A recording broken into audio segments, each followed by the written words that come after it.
Чувайки непрекъснатия шум отвън, шофьор на камион извади мощно фенерче от камиона си. Лъчът на това фенерче е еквивалентен на този на крушка с нажежаема жичка с мощност 6000-8000 вата, достатъчен за осветяване на голяма индустриална зона.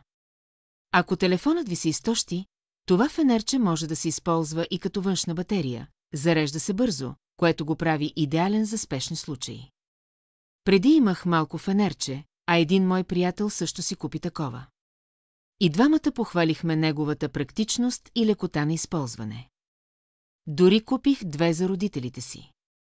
Това фенерче разполага с дълги и къси светлини, стробоскоп, светлина за паркиране и двуцветна червено-синя аварийна сигнална светлина, защитавайки вашата безопасност в случай на инцидент. Той има компактен дизайн и е водоустойчиво и дъждоустойчиво. Предлага се и с карабинер за лесно закрепване към колан или джоб. Изцяло металният корпус, множеството режими на осветление, висока яркост, ниска яркост, стробоскоп и аварийна сигнална светлина SOS и яркостта до 100 лумена прогонват тъмнината.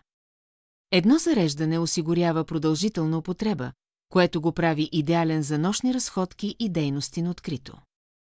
Тази преносима батерия, всичко в едно може да се похвали с достатъчен капацитет, като зарежда бързо телефона ви и го презарежда безопасно над 20 пъти при различни условия. За разлика от други побавни и обемисти преносими батерия, тази се зарежда бързо и е с компактен дизайн.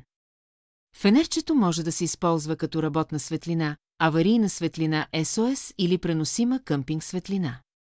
Кликнете върху видеовръзката, за да поръчате и да се насладите на 7-дневен безплатен пробен период и доставка до дома.